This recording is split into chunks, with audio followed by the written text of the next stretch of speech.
Welcome back.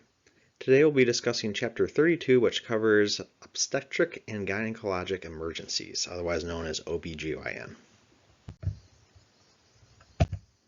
There is a lot to cover in this chapter, so we do have a lot of topics, including anatomy and physiology, physiologic changes in pregnancy, going into labor and delivery, assessing your patients that have OBGYN problems, going through normal childbirth, talking about the neonate after childbirth, as well as care after delivery with the mother. Then we're going to talk about some childbirth complications and some gynecological emergencies.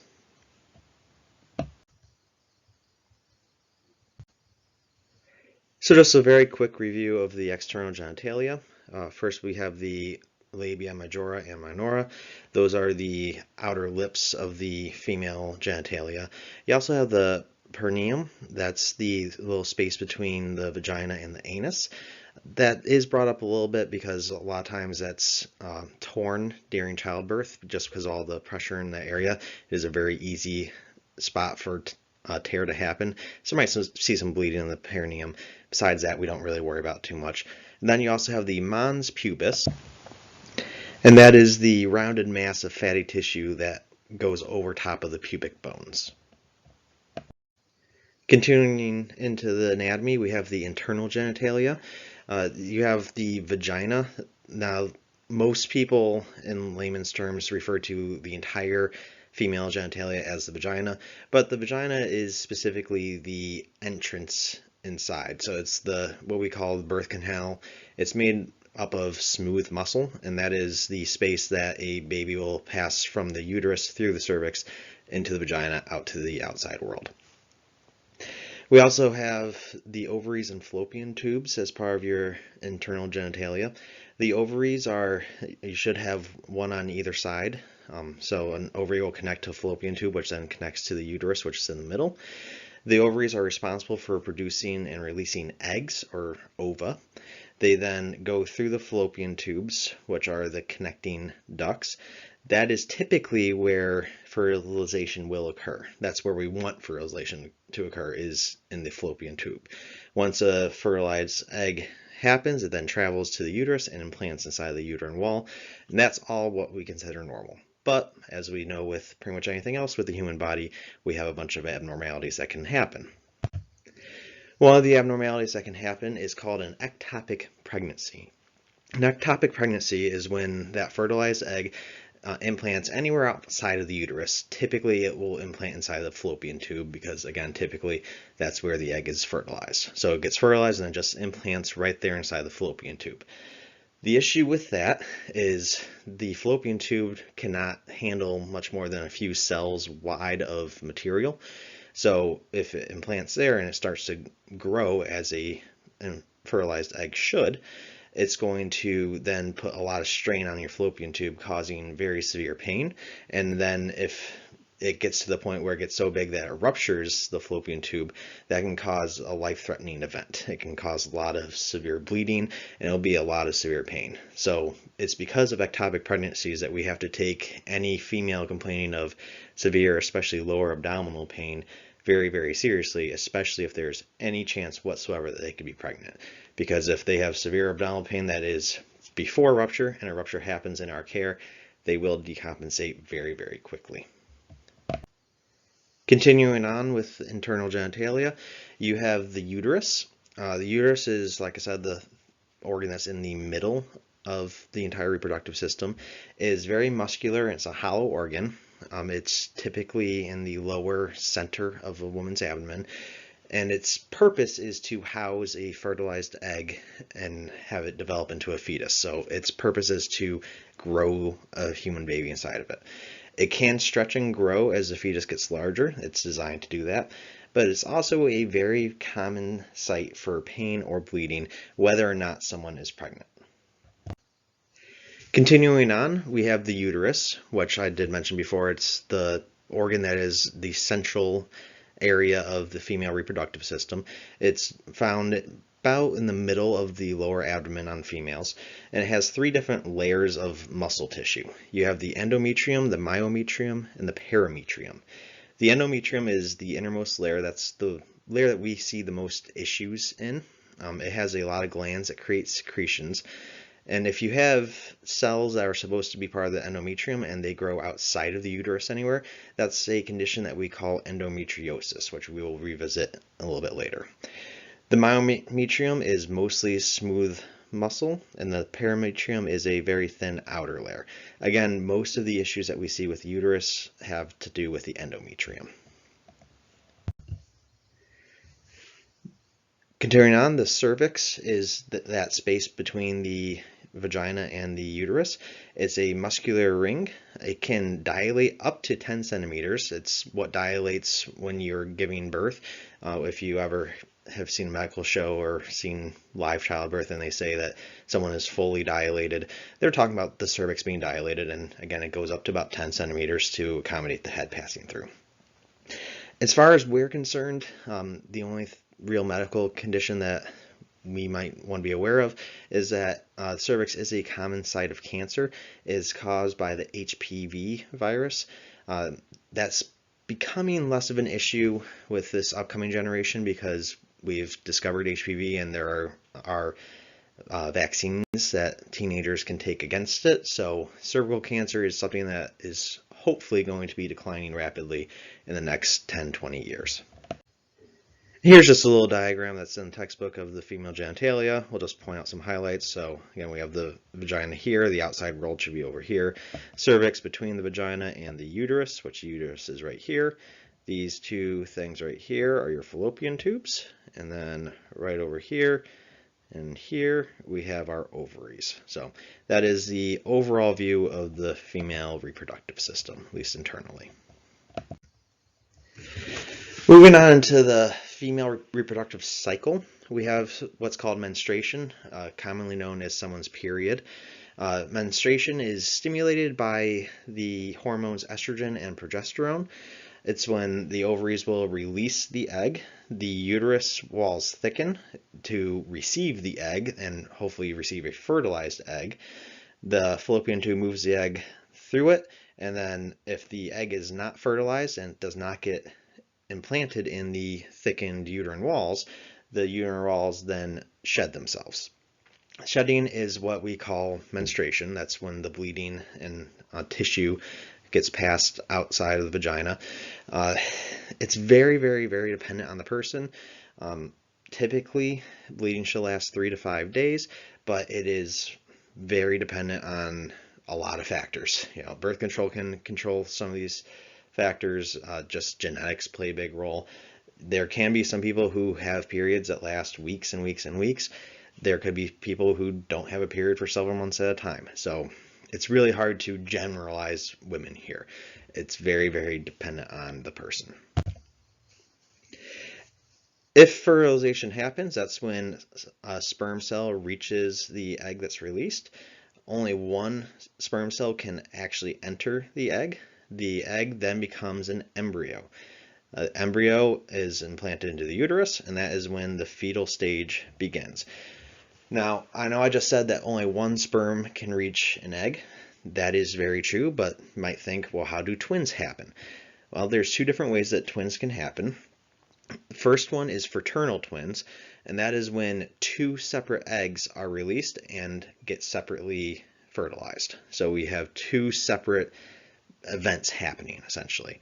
The second way a twin can happen is an identical twin. That is when the one fertilized egg with the one cell splits in half, and you then have two separate eggs. And that's why we see identical twins are they look a lot more alike, because they formed from the same biological structure, versus fraternal twins have two separate eggs, two separate sperms, so you have two separate DNAs going on there. Moving on into gynecological emergencies. Now, just to make a distinction, I know a lot of people just hear OB/GYN and they kind of just form that into one big thing, but OB and GYN are two separate fields. Gynecological is just the female reproductive system, versus obstetrics, or OB, is pregnancy and childbirth. So just want you to have that difference in there. Is even though they're grouped into the same thing and you usually have the same doctor taking care of both systems, they are two separate entities. So these are all the gynecological emergencies we're going to talk about. We're going to break each one of these down individually, but just a quick overview. We'll have vaginal bleeding, endometriosis, pelvic inflammatory disease, ovarian cysts, toxic shock syndrome, trauma, and sexual assault. So vaginal bleeding is one of the more common gynecological emergencies that we're called to, and it's a very hard one to treat. It's hard to measure volume because a lot of times women are just having absorbent pads down there or something absorbent, so it's not like it's spilled all over the floor, something that you would see in a normal trauma situation. Typically, a lot of it has been soaked up and by different things. So we try to assess the frequency of vaginal bleeding based off of how many pads or tampons that they have gone through. So if they say that they are going through a pad every hour, we'll use that as a mark for how much they're bleeding. A fully saturated sanitary pad holds up to about 15 milliliters of blood. That is very different though, depending on what type of product they're using, what type of manufacturer made it. So, again, it's a very hard thing to measure. It is also a very hard thing to control because it's an internal hemorrhage somewhere, and we can't just go in and do direct pressure like we would do to a laceration on the arm. One of the big rules is we never pack the vagina with anything. So even though there might be a lot of blood coming out there, we can only provide external pressure to it. So nothing goes inside of the vagina to control bleeding. When you see vaginal bleeding, try to think of potential causes for the bleeding. If there's some sort of traumatic event or if there's some sort of gynecological event, try to get some sort of history that might give you some clues as to what causes this bleeding. There might be associated pain, especially if the bleeding has to do with something inside the uterus or a fallopian tube. There could be a significant amount of pain there. You do have to treat it as potentially life-threatening, and that's because we aren't sure how much blood loss is actually happening, especially if it's inside the uterus. The uterus, as we just discussed, is a hollow structure that can expand quite a bit, so it can house a lot of blood. And even though it's coming out of the vagina, we don't know how much is actually still inside, so we don't know how much blood loss has actually occurred. So we should treat vaginal bleeding as potentially life-threatening. Coming back to endometriosis, once again, that is when endometrial cells, which is the innermost layer of the uterus, are growing outside of the uterus. Typically, they're growing inside of fallopian tubes and the ovaries. This will cause a lot of pain. Again, the fallopian tubes can't have much tissue inside of them because they're very small. We'll also probably see some menstrual abnormalities. That's because we're dealing with the innermost layer of the uterus, which is where a lot of the menstruation stuff happens. Endometriosis treatment can sometimes require surgery, but it's usually treated with hormones and supportive care. In terms of EMS, there's not much that we can do to help with endometriosis besides providing just supportive emotional care and transport to the hospital.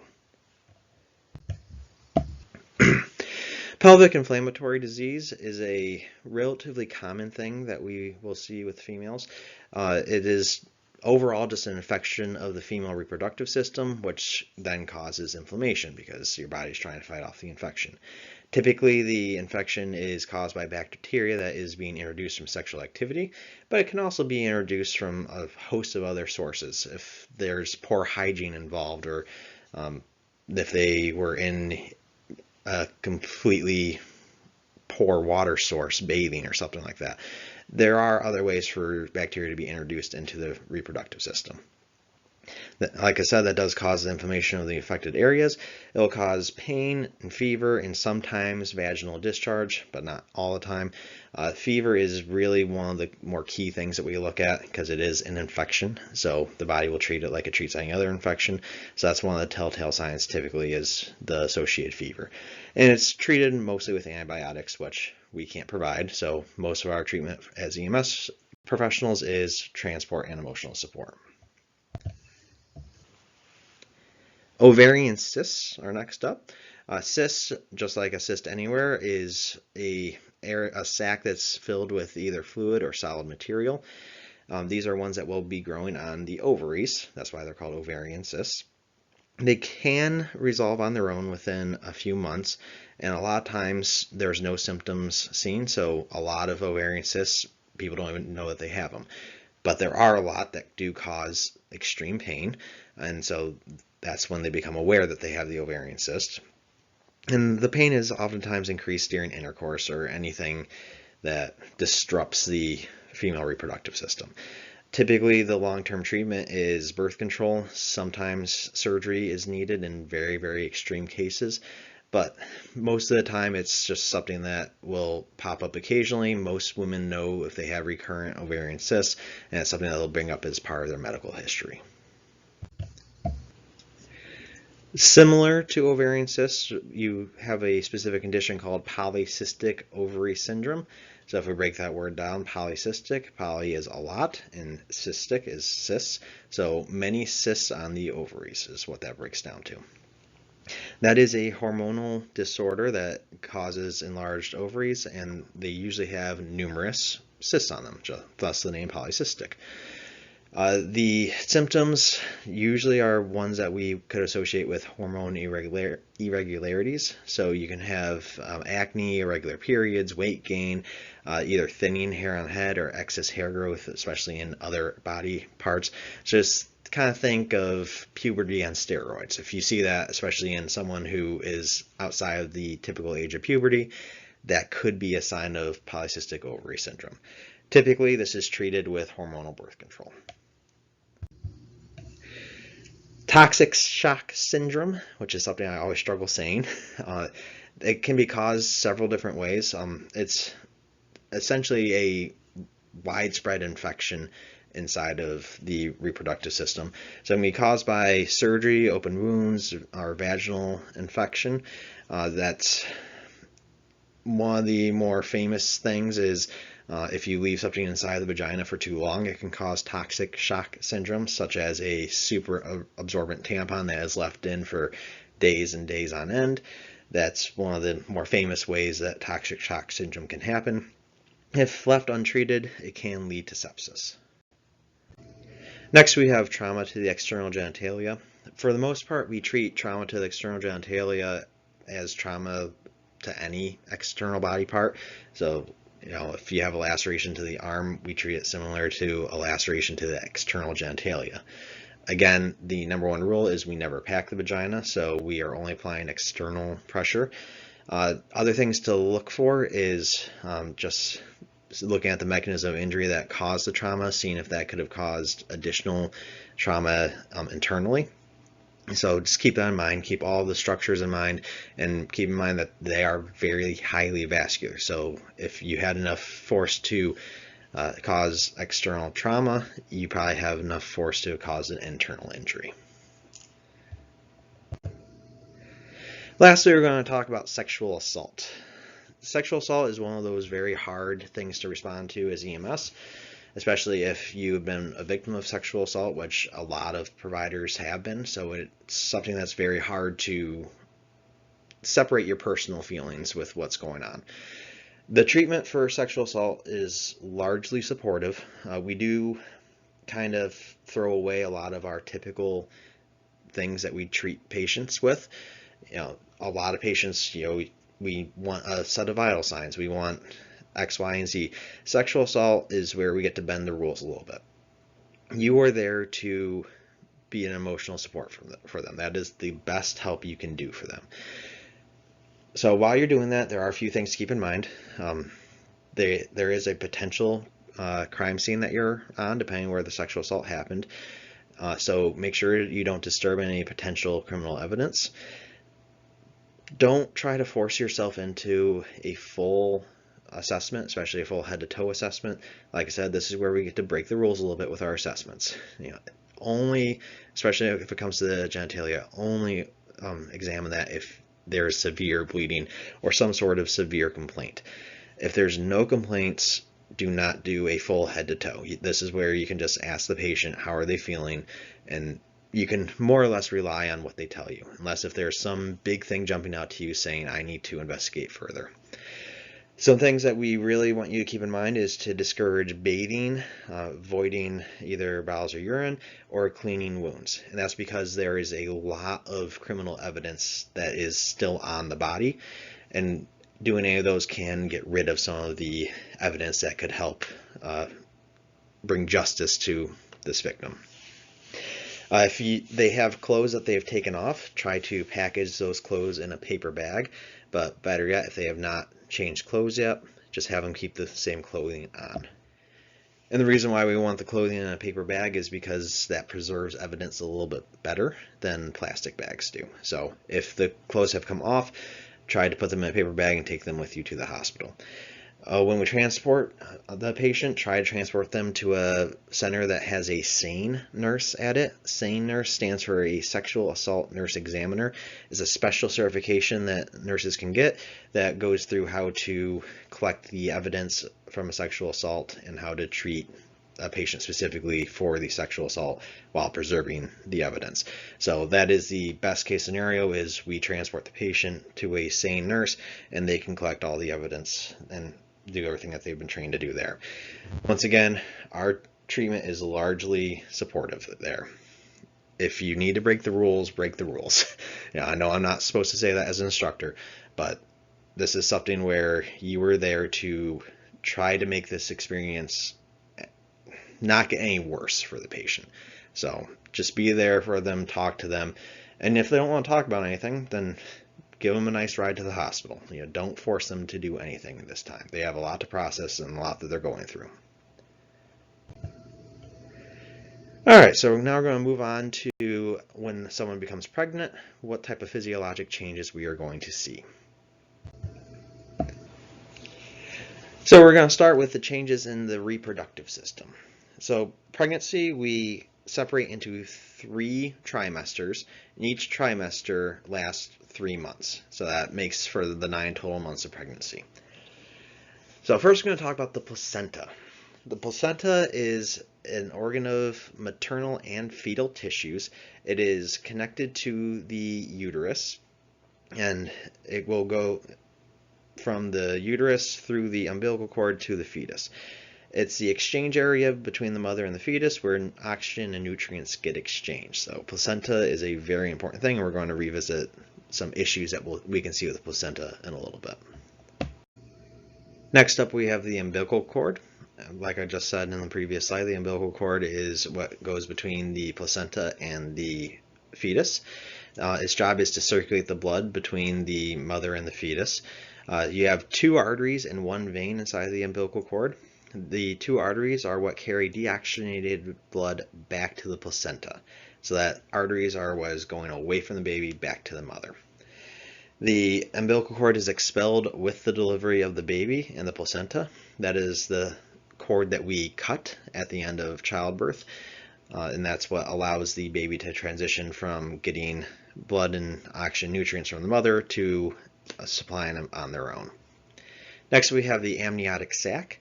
The amniotic sac is the fluid that allows the fetus to float inside of the uterus, and it provides a lot of very important functions. It first and foremost cushions the fetus, so any minor trauma that happens to the mother, the amniotic sac makes sure that that's not transferred to the fetus. And it also helps to maintain constant fetal body temperature. So it's a very, very important structure to have intact for the fetus to stay safe during development. Here's just a little diagram of the amniotic sac, the umbilical cord, and the placenta that's found in your textbook.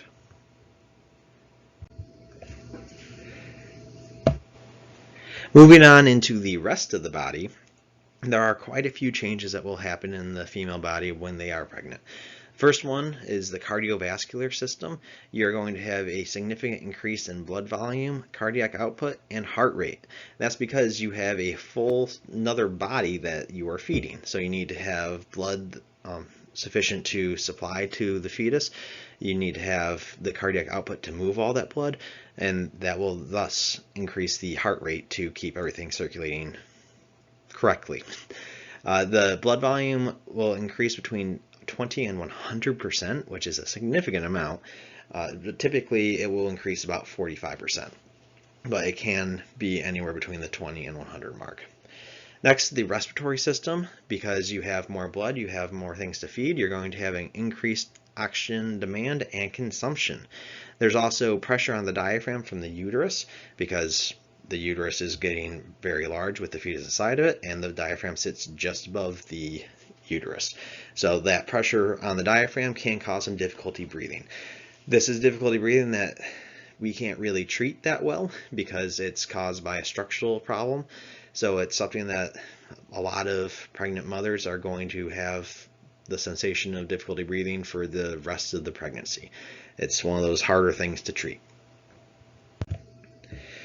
As far as the digestive system goes, no surprise to most people, but you can become nauseous and vomit quite a bit. That's something called morning sickness, which, as I've heard someone say, morning sickness is what some liar called it because it doesn't just happen in the morning. It is a constant nausea and vomiting sensation, typically found in the first trimester. It usually will taper off in early to mid second trimester, but no two people are alike. So it could last the entire pregnancy, unfortunately, for some people. Just typically it will taper off after that first trimester. Hormones will cause the ligaments to become more elastic in the mother, and that's going to make her more vulnerable to injury. So that's just something to keep in mind, is pregnant women are a little more brittle. The additional weight from carrying the fetus and the amniotic sac and all that stuff can affect posture, which will lead to back pain and balance issues, which is a very big issue that we see, is problems with balance. You can also have gestational diabetes develop. Gestational means while you're pregnant, and then diabetes, we have covered that before.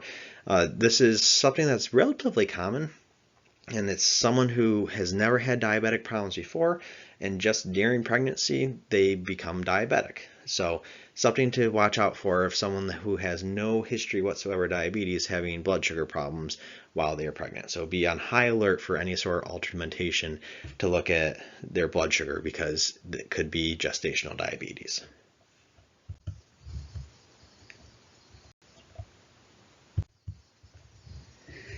So something that we want to be aware of is something called supine hypotensive syndrome. So breaking that down, supine is laying flat, hypotensive, low blood pressure syndrome. So it's when you're laying flat, you have low blood pressure. And that is because the placenta, infant, and amniotic fluid in total weigh 20 to 24 pounds at full term. So when a mother is laying down supine, all that weight can compress the inferior vena cava, which runs below the uterus. Sorry. If you compress the inferior vena cava, that means blood can't get through it, so the blood cannot reach the heart, which will then decrease the preload of the heart. If we don't have enough blood coming into the heart, that means not enough blood is coming out of the heart. So if we don't have enough blood coming out of the heart, our blood pressure will go down. So blood pressure going down is going to cause dizziness and sometimes even syncopal episodes. The easiest way to treat this is just properly position the patient. So have them lay slightly on one side or the other. That will take the mass of the weight off of the vena cava and restore proper blood flow. Now moving on into labor and delivery. So there are 3 different stages of labor. The first stage is what starts with regular contractions, and it ends when the cervix is fully dilated. So all the pre-stuff before the baby actually starts to come out is the first stage. When the cervix is fully dilated, the baby's ready to come out, that is when we enter the second stage. Second stage is typically the shortest. It's when the baby enters the birth canal and is actually born. And then after the baby is out, you enter the third stage, which is, it starts after the baby's out and it ends when the afterbirth or the placenta is delivered. That can last anywhere from 1 to 15 minutes. It really depends on the mother and a bunch of other circumstances. So those are the 3 stages of labor.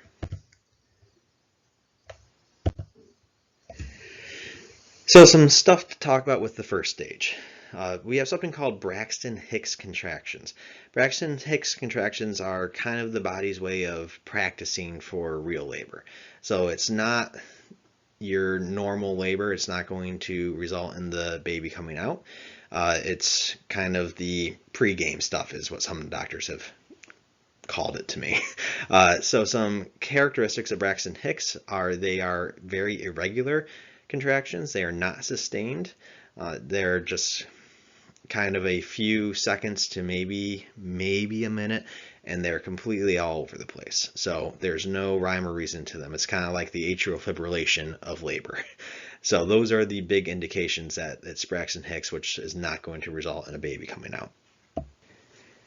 Now moving on into actual first stage labor, you have the lightning phase, where the fetus moves from high in the abdomen down towards the birth canal. And then you have full-on normal contractions. Normal contractions are what produce the normal labor pains. So the uterus kind of contracting to kind of squeeze the baby down and out is the pain that you see with labor. And it is, from what I've seen and heard, extremely painful. So characteristics of typical labor pains. You're going to have regular contraction times and durations. They will start kind of long, so the frequency will be several minutes, maybe 10 minutes apart, and then they will start to shorten down. Most doctors tell mothers to be going to the hospital at 5 to 7 minutes apart in the frequency of the contractions. Now, some mothers might not feel any contractions until it's 2 minutes apart, but if you feel them coming on, the time to go to the hospital is about 5 to 7 minutes apart is what most doctors recommend. When the contractions last 30 seconds to a minute long and they are 2 to 3 minutes apart, that is an indication that the delivery of the baby may be imminent. That means that the uterus is actively trying to get that baby out. Rupturing of the amniotic sac. So remember, the amniotic sac is the fluid that surrounds the baby that really protects them. It's also referred to as the water breaking. So it's a sudden rush of fluid from the vagina, and it should be visible. The water that comes out should be clear. If it's not clear, it could be yellow, green, brown. We call that meconium staining.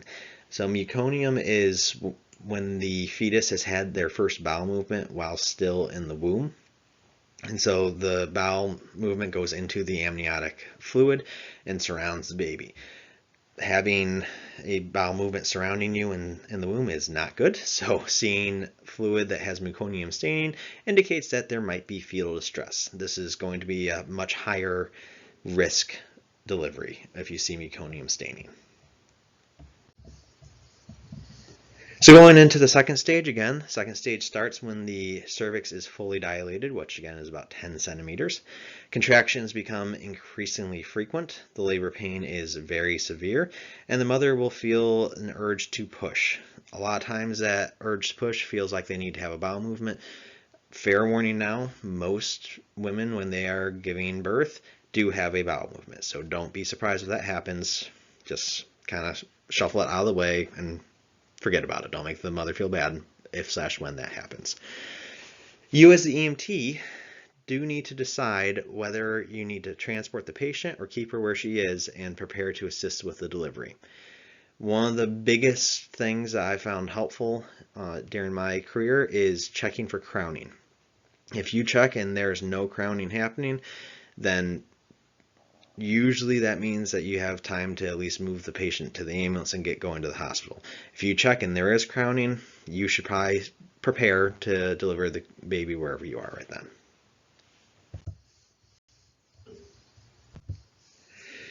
So the third stage, again, happens after the baby's birth. The contractions will resume because the placenta needs to come out.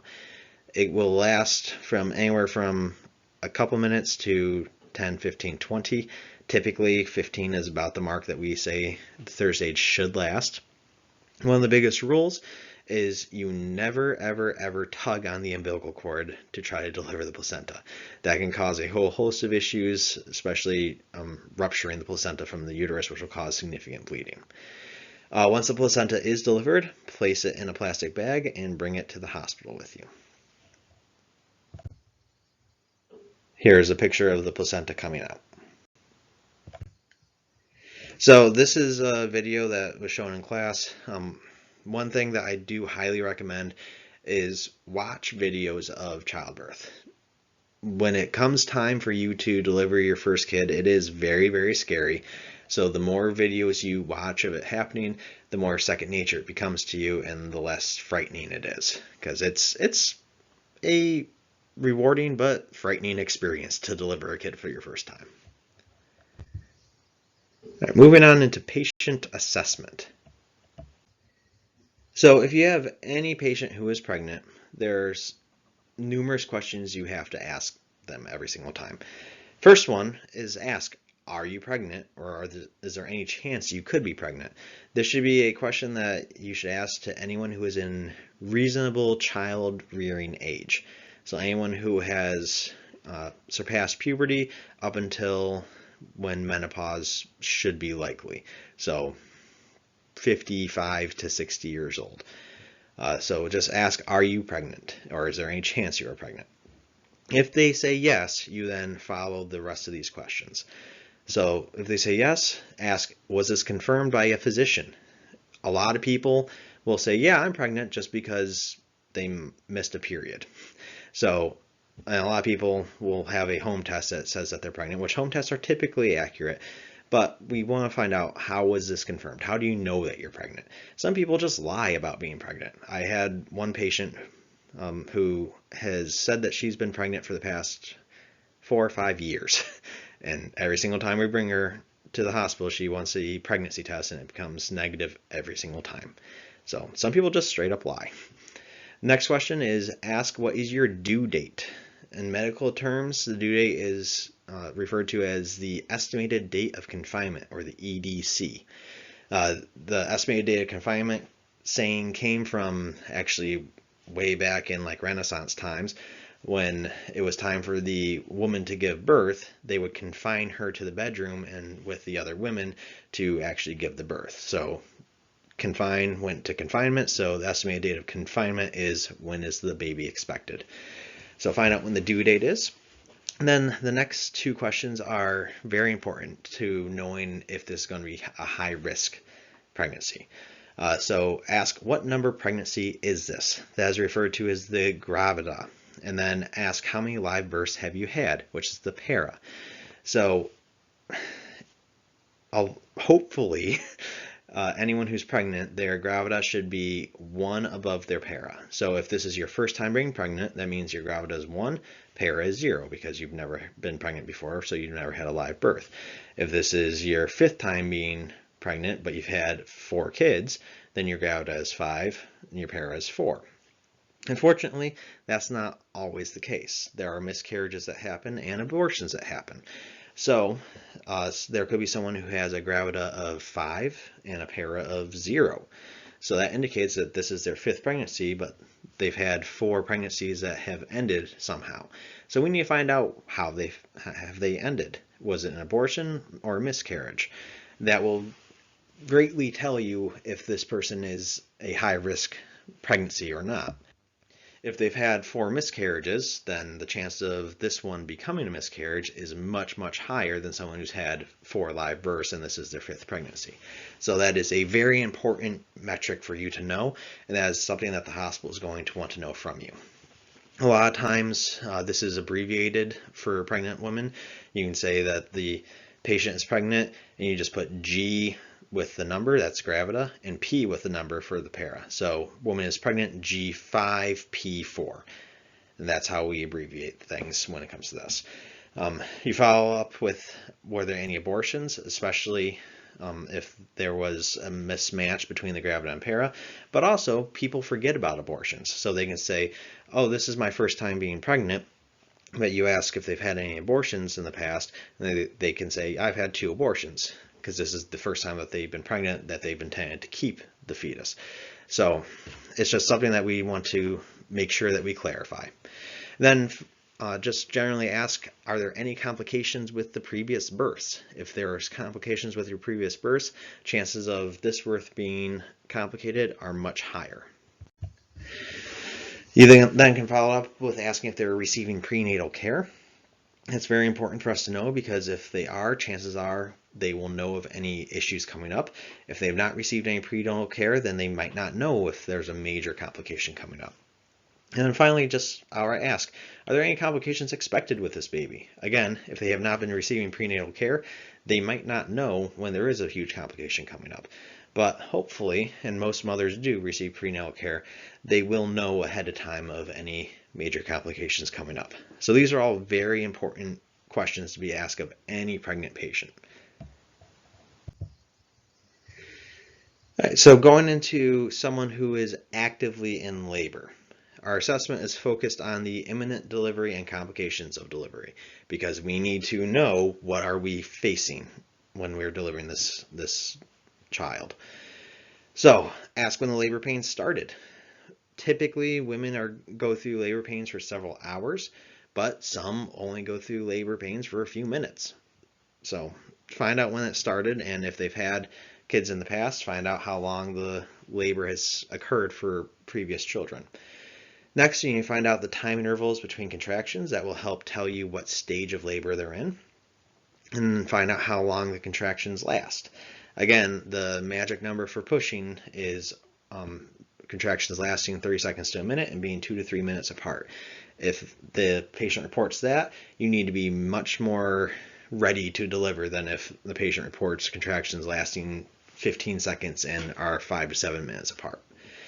Find out if their water's broken. That's another huge indication that the baby's ready to come out, is when the water breaks. Ask if they feel the need to push, and if you feel it's appropriate, examine for crowning. So if the water's been broken, they feel the need to push, and or if the contractions tell you that the baby's ready to come, you should take a look and see if there's crowning happening. This is crowning. This is a little bit beyond crowning, what I would say, because you're actually delivering the head at this point. But crowning is when you see the head starting to come out of the vagina. So once the baby is actually delivered, you do have to keep in mind you now have 2 patients. That means 2 charts to document the patients, but it also means you are taking care of 2 people. Typically, the mother is a BLS level patient, and once the baby's out, the mother starts to recover relatively well. But the neonate is hit and miss. ALS may be required, especially for the neonate. So some things that may indicate the need for ALS and for immediate intervention with the neonate is no prior prenatal care, a premature delivery. I think the earliest delivery I've had in the field was at 28 weeks, and that required ALS and required significant intervention.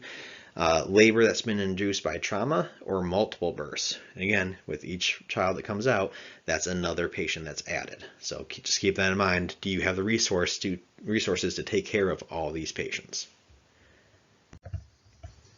All right, then moving into normal childbirth. And once again, I highly recommend that you look at numerous videos of normal childbirth. They are out on the internet. They're very educational. But the more you see it happen, the more comfortable you're going to become when it's actually your time. So the role of the EMT. A few of my favorite sayings are in this slide. Keep in mind that you as the EMT are not delivering the baby. The mother is delivering the baby. Your role is to determine where the delivery will happen, if it's going to happen on scene or if it's going to happen at the hospital. And then your role is to support the process. But you are not doing the work. The mother is doing the work. And like I said, one of my favorite sayings is, life should not start or end in the back of an ambulance. So try to deliver a child either on scene or at the hospital.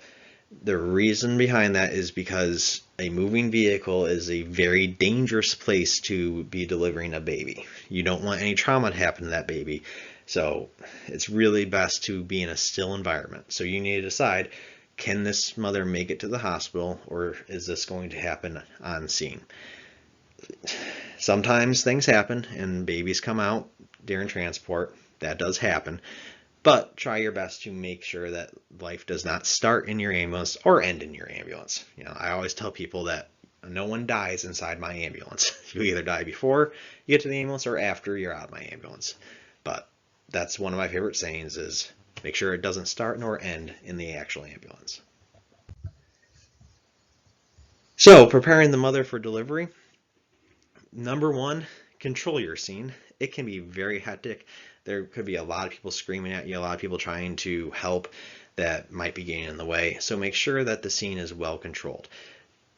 Feel free to, if police are there, to utilize them to get people who are not actively helping the mother out of the area. Most of the time, the father, if they're present, will be a big help emotionally for the mother. But beyond that, not many people are going to actually help. They're going to hurt the process. So control your scene. Wear proper PPE. There are a lot of bodily fluids involved in delivering a child. So make sure you have your gloves, which hopefully you have sterile gloves in your OB kit. So put your sterile gloves on, put a gown on, hair protection, goggles definitely, and even a mask is a good thing because fluids will be splashing. So prepare yourself for that. You don't want any fluids to be getting in you. Then place the mother on a bed, floor, or the ambulance stretcher. Again, hopefully we are not delivering on the stretcher, so bed or floor are the two better options. Remove any clothing obstructing the vagina. Position the assistant and the OB kit. The OB kit should have pretty much everything that you need for delivery inside of it. They vary based off manufacturer, so they'll vary based off the agency, but they should have all the PPE in there and all the drapings to cover the mother properly inside of there. And then if possible, make the environment as warm as possible. So again, this is why we don't really want to be delivering in the ambulance, because if you're in New York State for 6 months a year, that is not a warm environment. So just another reason to do this either on scene or at the hospital. Here's just a quick diagram of how you can drape the mother. Try your best to give them, some decency, but you still need access to do your job. This is, to me, it's a secondary concern, making sure the mother is covered. If the baby's coming out, make sure that you're ready to receive the baby. If you have a few minutes, then you can prepare the mother like this for delivery. This is a typical OB kit. So, like I said, they vary based off of manufacturer. A few things that they should have. Right here is a bulb syringe that is used for suctioning the baby, which we'll talk about in a little bit. Here's an absorbent pad. Right here you should have your sterile gloves. You should have some gauze and some drapings for the mother. You should have some scissors. A lot of them have scalpels inside of them, and that's for cutting the umbilical cord. So like I said, it varies based off of the manufacturer, which means your agency is going to have a different one than another agency. So familiarize yourself with the equipment. I don't know how many times I've said that during this course.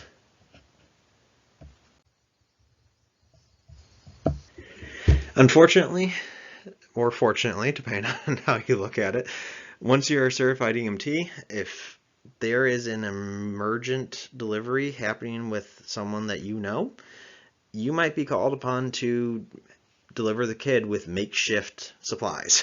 If it happens and you're just with the person and there's no ambulance around, you're going to have to make do with what you have with you. So some makeshift supplies. Make sure you have some clean sheets or towels. Have a heavy flat twine or new shoelaces. That'll be for clamping the umbilical cord. A towel or plastic bag for the placenta. Again, we want to transport that to the hospital. Hopefully you have clean, unused rubber gloves and eye protection, and then head covering for the baby. It is paramount that once the baby comes out, that the baby gets clean, dry, and warm.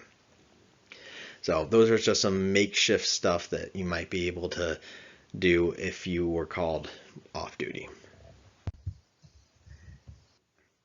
So actually delivering the baby, position yourself between the patient's legs. That way you have a constant view of the vaginal opening.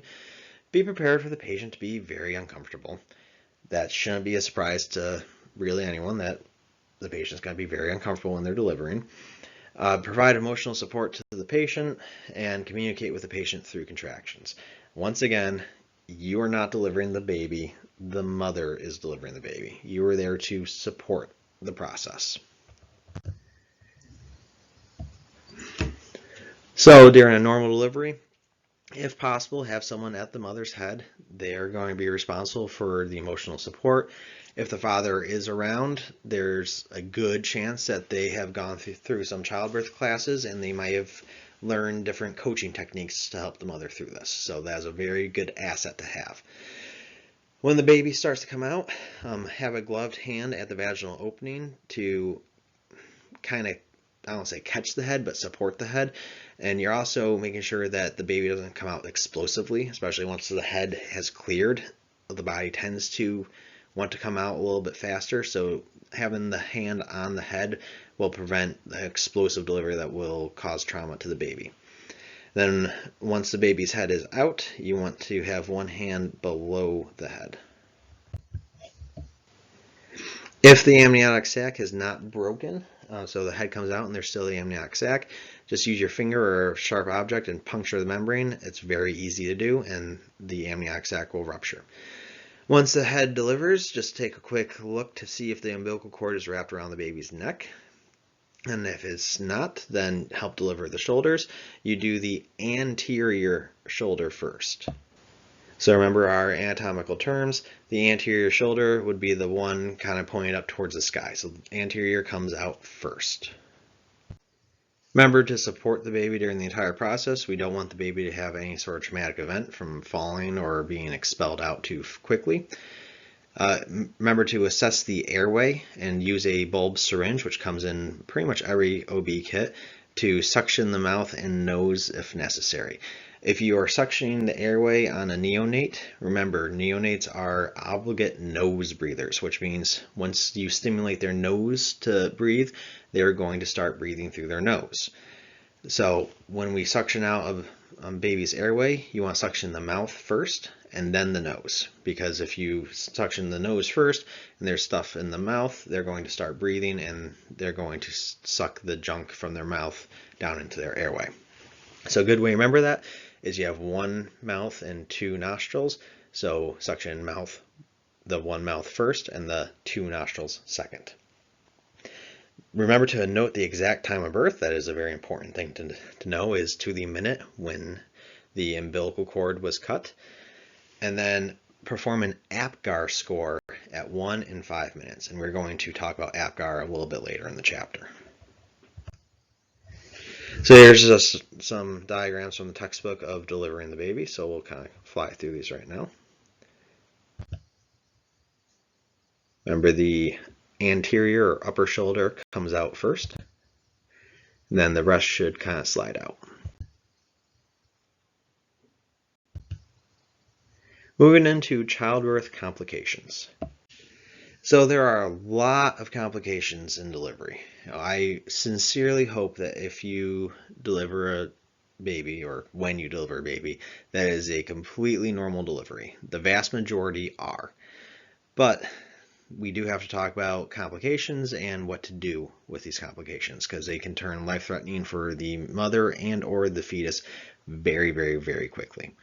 So we're going to discuss all these separately, but we're going to talk about breech presentations, limb presentations, prolapsed umbilical cord, cord wrapped around the neck, premature birth, meconium, and neonatal resuscitation.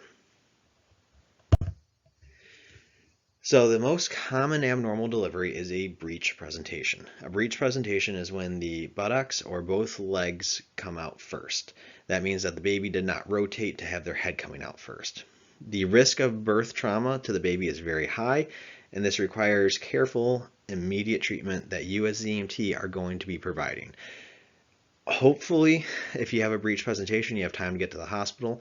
A lot of mothers will kind of know if the baby's going to be breeched, so if they tell you that the baby's breech, that's when you do go to the hospital and you risk delivering in the ambulance. because you want to try to get this baby, or really any complicated delivery, to the hospital, to the doctors who do this for a living, unlike us who do this once every now and then. Right here is a picture of a breech delivery happening. So if you encounter a breech delivery, and unfortunately I'm kind of just going to read through these slides because these are the exact step-by-step instructions on how to handle a breech delivery. So you support the presenting part until the back appears. Grasp the baby's iliac wings, which are the hips, and apply gently downward traction. Don't pull on their legs or back. Gently swing the infant's body in the direction of least resistance. By swinging anteriorly and posteriorly, so up and down, hopefully both shoulders should deliver. Splint the humerus bones, so remember the upper arm, with your 2 fingers.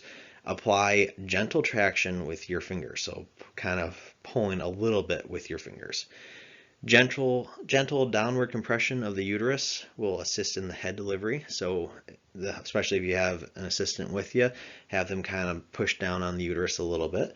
Then swing the legs upward until the body is in a vertical position. Hopefully that will deliver the head. So if you have a limb presentation, that is when a limb of the infant protrudes from vagina, commonly as a foot when the baby is in breech position. So if it's a foot, then you just follow the breech position guidelines that we just discussed. A prolapsed umbilical cord. That is when the umbilical cord presents first out of the vagina. That means that the umbilical cord is going to become squeezed between the vaginal wall and the baby's head. That means that the oxygen supply to the baby may be totally interrupted. This is a very, very life-threatening condition. We're going to talk about how to treat it in a second. This is the 2 different types of limb presentations. Hopefully you never see an arm presentation. It's typically going to be a foot presentation. And here's a presentation of a prolapsed umbilical cord. So when you have the prolapsed umbilical cord or an arm presentation, place the mother in a face-up position with the hips elevated. You then place a gloved hand inside the vagina. This is the one time that you are placing something inside of a vagina, and attempt to hold the baby's head away from the cord and maintain an airway to the outside for the baby. Keep the cord moist using a sterile dressing and sterile water, and immediate transport. Note, that gloved hand in the vagina stays in the vagina until you are relieved by someone else. So that is how you're going to be transporting this patient. It is a life-threatening emergency, and it is not a great treatment for it. This patient needs a hospital, and they need it immediately. If you have the umbilical cord around the baby's neck, that means the baby is no longer getting oxygen from the umbilical cord because it's being compressed, and they can't get oxygen from breathing because there's something around their neck. Try to unwrap the cord from around the neck if possible. If that is not possible, clamp and cut the cord and then remove it from the neck. If you have multiple births happening, just make sure you have the appropriate resources. Hopefully the multiple births are all normal deliveries. You want to clamp or tie the cord of the first baby and then assist with the delivery of the second baby. The placenta and cord care are the same as the single delivery, and really most things are the same as single delivery, you're just doing it twice. Make sure that you keep the babies and mother warm, and also keep in mind the more births you have, the more patients you have. Keep that in mind for both resources and charting. You will have separate charts for every patient that you have. Going into premature births, this is probably the most common thing. I know I said that breech is the most common complication, but premature birth is probably the most common thing that we see in the field happen, because a lot of times the premature birth is something that just spontaneously happens. They don't see it coming. Most breech presentations, they know it's going to happen. So the age of viability is around 22 weeks. Age of viability means the age that a fetus has a chance of surviving in the outside world. If the fetus is less than 22 weeks old, the chances of it surviving the outside world are next to nothing. but that target has moved in recent years. It used to be a few more weeks more long, and just medical advances have made it get down to 22 weeks. And the reason why 22 weeks is kind of the mark right now is surfactant develops around week 23 through 24. Surfactant is found in your lungs, and it's kind of the lubrication of your lungs that allow your alveoli to expand easily. So without surfactant, you can't really breathe because your alveoli can't open. So that's why we really need surfactant to be viable, because that means that we can breathe.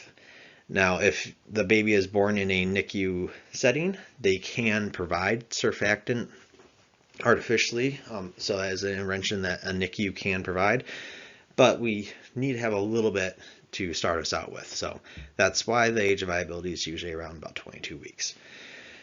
So similar things that we want to keep in mind is keep the baby warm, keep the airway clear. Be prepared to provide ventilations or chest compressions, especially depending on how premature they are. If they are only 23 weeks old, then or developed, then you're probably going to need to provide some sort of ventilation. Try to avoid contamination and let the emergency department know ahead of time that you're coming in with a premature birth. Meconium, we kind of touched on it before. That is when the baby has had their first bowel movement in utero. So it will stain the amniotic fluid a greenish or brown yellow color. The big thing is to not stimulate the infant before suctioning, because they are going to have that meconium in their airway. You need to suction all that out before you stimulate them to breathe.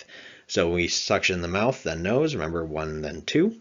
Maintain an open airway and provide ventilations or chest compressions if needed, and transport as soon as possible. This patient is going to be at a higher risk for infection and for respiratory problems. All right, talking about the neonate. So assessing the neonate. I know we talked a couple minutes ago about the APGAR score, and I'm going to show you the actual scale of it in the next slide. It is a very important score to have. We need to do it at 1 and 5 minutes. That is something that is imperative that the hospital wants to know, especially the L&D nurses. If you do not have this, you're going to have a lot of questions that you need to answer from L&D. The APGAR score, just keep in mind, does not guide resuscitation efforts, but it does help trend how the baby's doing. So it has 5 categories that you can score anywhere from a 0 to 2 in. The higher the score, the better. So the max score you can get is a 10. The minimum score you can get is a 0. It is based on the appearance, pulse, grimace, activity, and respiratory effort. That's what makes up APGAR. The APGAR is appearance, pulse, grimace, activity, and respiratory effort. And again, the table is in the next slide. All right, so here's the table. So as you can see, here's APGAR, and that's what everything corresponds to. So for activity, you're looking for, hopefully they are active, so they're moving their arms and legs around. So that would be 2 points. 1 point would be having flexed arms and legs, and 2 points would be not moving anything at all. For pulse, anything over 100 beats per minute is 2 points. Anything below 100 beats per minute is 1 point, or if it's absent, 0 points. Grimace, if they are responding to your stimulation, that's 2 points. If they have minimal response to stimulation, that's 1 point. And if they have no response to stimulation, that's 0 points. Appearance for skin color, pink is 2 points. Having a pink body but blue extremities is 1 point. And having blue all around, especially central or pale, is 0 points. Respiration, vigorous cry is 2 points. So a lot of air movement is 2 points. Slow and irregular is 1 point, and absent is 0 points. So again, this is a moving scale. Expect the baby to not have the highest score ever when they are first born. So your first minute APGAR will not be a 10 for most kids. A lot of times you'll give them 1 point for flexed arms and legs. Usually they'll have 2 for a pulse. The grimace, you usually will have a 2, but sometimes we'll have a 1.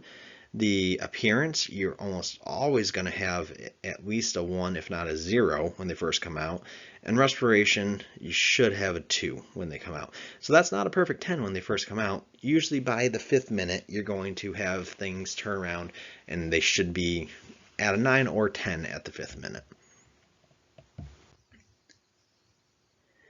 So reminder, it might be necessary to stimulate the newborn to breathe. This is where the old saying of like slapping the baby comes from. In the olden times, doctors would slap the baby to stimulate them to breathe. Now we've found that they usually will breathe spontaneously, especially if you suction their airway, if there's anything in their airway, that usually will stimulate them to breathe. If not, you can see that just a simple rub or flick on the foot should stimulate them to breathe. So like I said, most patients, when they come out, they're not doing the best immediately, but they improve significantly after a few minutes and usually only require mild stimulation. And again, they should have a 2 in all the categories after about 5 minutes. Most kids will fix most of their issues on their own, usually.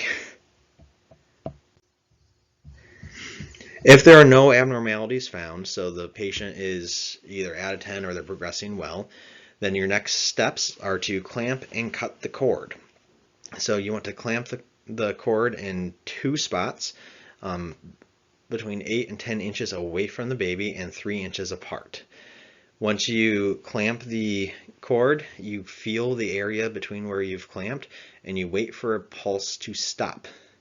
You then cut that area between the 2 clamps with a scalpel, and hopefully you're doing this within the first minute after the baby is delivered. This will definitely help the baby to want to breathe on their own because they've lost the oxygen supply with the mother.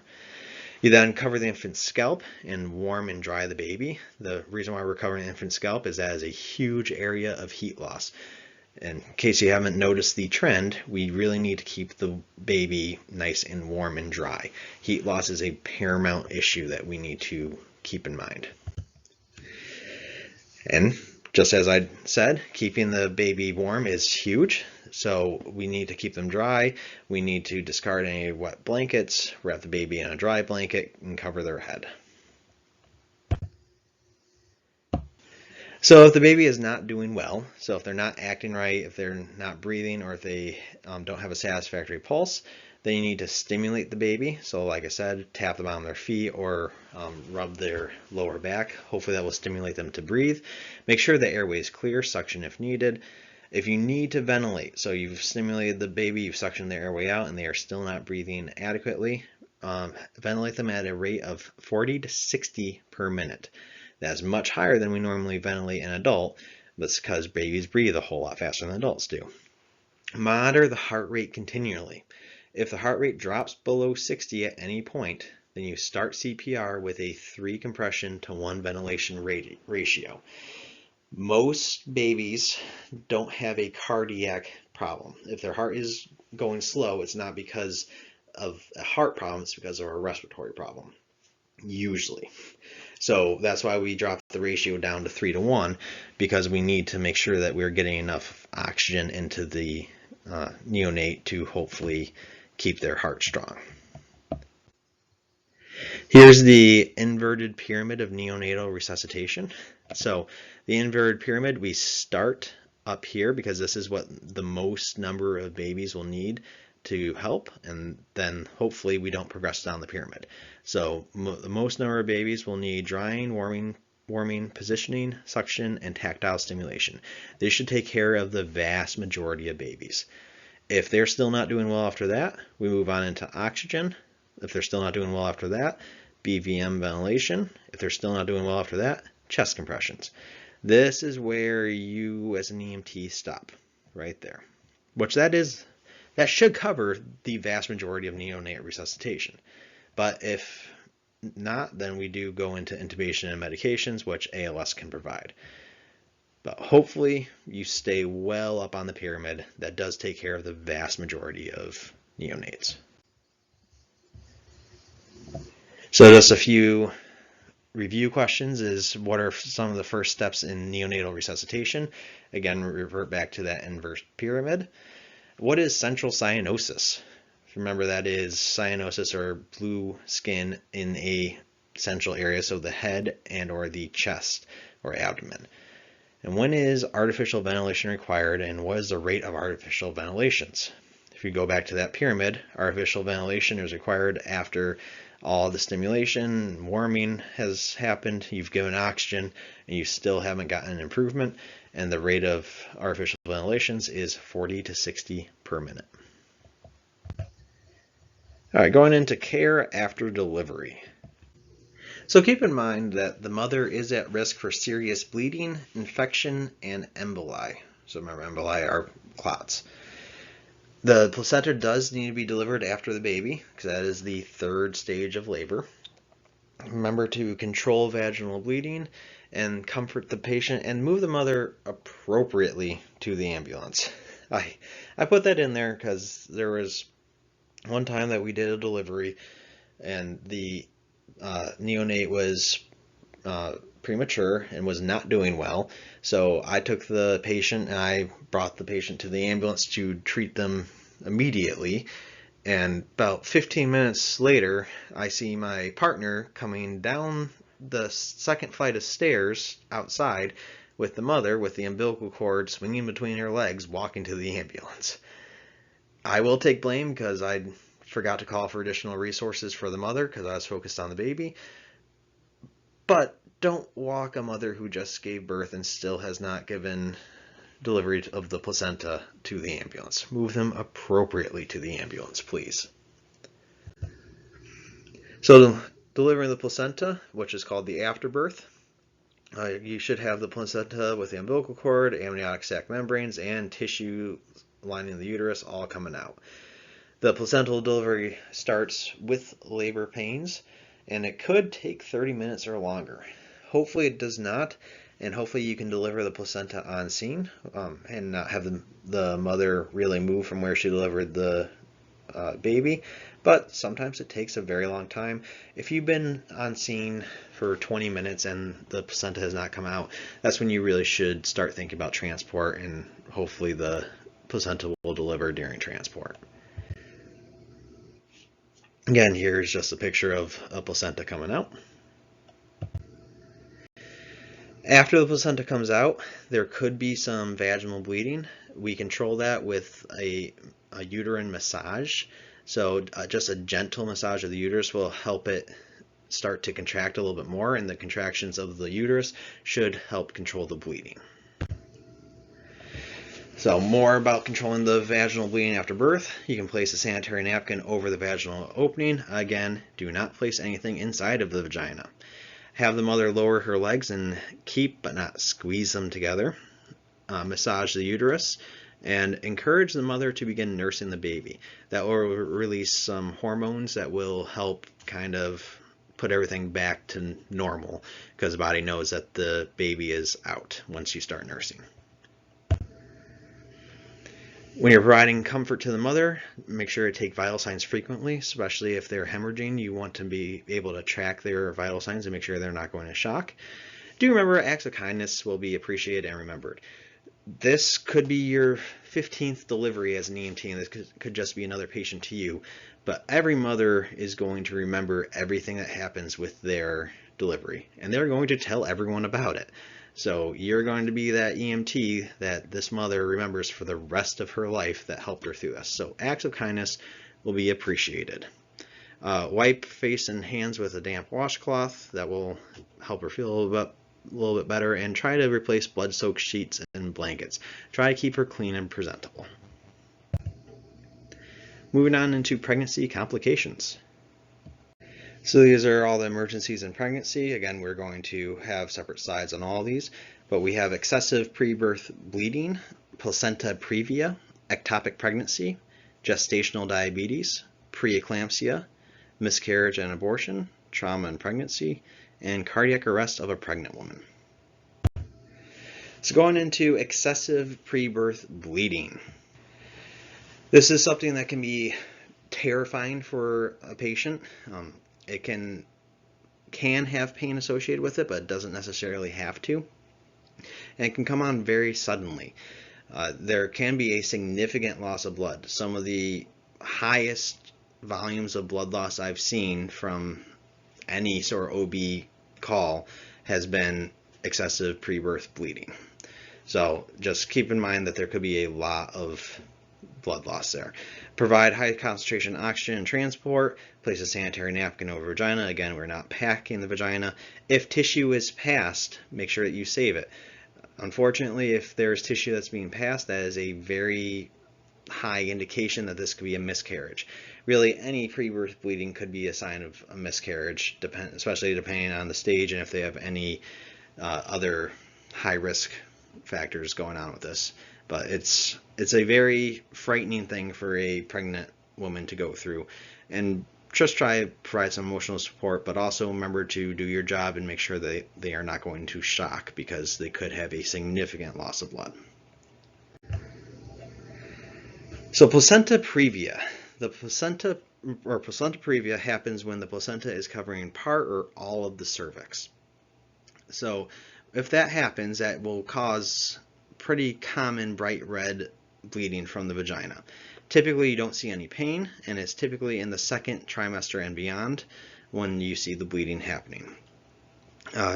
The treatment for placenta previa is typically bed rest for the remaining part of the pregnancy, and typically C-section delivery is needed. That's because the placenta is covering the cervix. It's hard for the baby to actually get out. So that is one of the cases where you will see some bleeding happening, and if they tell you that they have placenta previa, you know that that's probably the cause of this bleeding, and it's hopefully not a miscarriage. It's just the placenta previa. I know I said just the placenta previa. It is a medical emergency, but it's usually not going to be a miscarriage if they already have this diagnosed. Ectopic pregnancy was what we talked about at the start of this class. It's when the fetus is not implanted in the uterus. This happens very early in pregnancy, usually within the first couple weeks.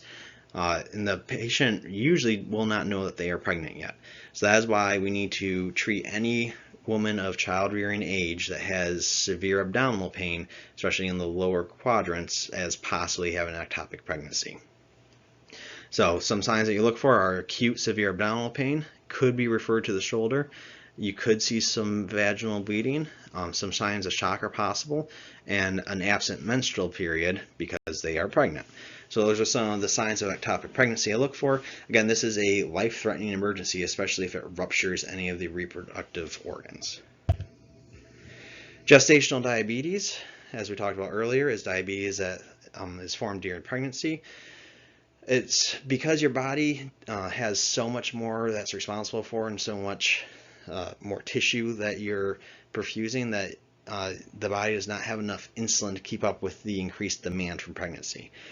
It is oftentimes undiagnosed when EMS encounters the patient, and so they will not tell you that they have diabetes. You have to look for the signs of diabetes. This is something that the patient probably has never had in their life, and once they give birth, then typically the diabetes goes away. Going on into seizures and pregnancy. So a big risk factor for seizures in pregnancy is having existing preeclampsia. Preeclampsia, the signs are hypertension. That is the biggest thing, is sustained hypertension in pregnancy, and having excessive weight gain and edema, and having a severe headache is a very, very bad sign for preeclampsia. So preeclampsia can lead to eclampsia. Eclampsia is a seizure in pregnancy, and it can be very fatal to both the baby and the mother. Each time the patient seizes, it increases the risk of death to the baby and to the mother. So this is a very, very serious medical emergency. This does require ALS intervention immediately. All right, so miscarriage and abortion. This can either be spontaneous or induced. So abortion is an induced activity. Miscarriage is typically spontaneous. There can be a lot of cramping and abdominal pains. It kind of feels like a very, very bad menstrual cycle sometimes. Bleeding can range from moderate to severe. There is a noticeable discharge of tissue and blood from the vagina. Sometimes there is a discharge of actual fetus that resembles a fetus. There's more than one time that I've had to deliver a 10 or 12 week fetus that looks like a fetus that comes out. It's very hard to differentiate or to say it's not the fetus. Most of your care is going to be supportive, and keep in mind that this is a very, very sad event for both parents. So yes, you have to medically treat the mother, but you also have to keep supportive care in mind for the father, because it's a very distressing event for both of them to go through. Monitor for signs of shock with excessive bleeding. Usually you won't have severe bleeding to go into shock, but keep that in mind because it absolutely could happen. So a stillbirth is what we refer to a fetus that has died in utero. So it's not something that we commonly see with EMS, but it can happen. Don't resuscitate if it's obvious that the baby has died well before birth. That is hard to determine though. So yeah, if the baby's come out in pieces, obviously they died well beforehand. But it's one of those judgment calls that's really hard to kind of teach in a classroom setting. If there is any doubt whatsoever, you should provide full resuscitative measures if the baby is born in pulmonary or cardiac arrest. Prepare to provide life support to the baby and provide emotional support for the family. So one of the more common things we are called to is trauma in pregnancy. It's very common due to the decreased balance and with the abdomen sticking out further than normal. It sounds a little silly to say, but having the abdomen stick out 2 feet further than normal, you're going to hit it on more things because you're not used to your abdomen being that far out. But also having the decreased balance and having the hormones cause more elastic tendons is going to cause a lot more instances of trauma. The patient's pulse is at baseline going to be 10 to 15 beats per minute faster than non-pregnant women typically, and blood loss might be 30 to 35% before signs or symptoms appear. That's because there's a lot more space for the blood to pool before you really start to see signs. And remember, the blood volume in a woman who's pregnant is much higher than a woman who's not pregnant. Assault in pregnancy is incredibly high. About 1 in 5 women experience some sort of assault in pregnancy, which is devastating to know that statistic, but it's something we have to keep in mind is that assault does happen quite frequently during pregnancy. And then cardiac arrest of pregnant women. Keep in mind, even if you can't save the mother, there is a chance to save the unborn child. So begin mother or CPR on the mother immediately. Displace the uterus if it's more than 20 weeks. Position your hands 1 to 2 inches higher on the sternum to make up for the shifting of the heart by the large uterus. Continue CPR until an emergency cesarean section can be performed, or if you are relieved in the emergency department. This is one of those times when it's almost barbaric when you arrive to the emergency department. You can, in the ambulance bay, you can pull the patient out and there will be a surgeon there to cut the patient open and try to get the baby out. And they'll do it right then and right there. So it's one of those very emergent situations that this does not happen every day.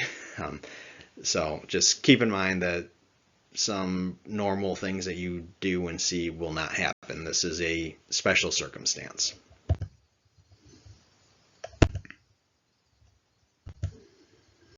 All right, going into some chapter review.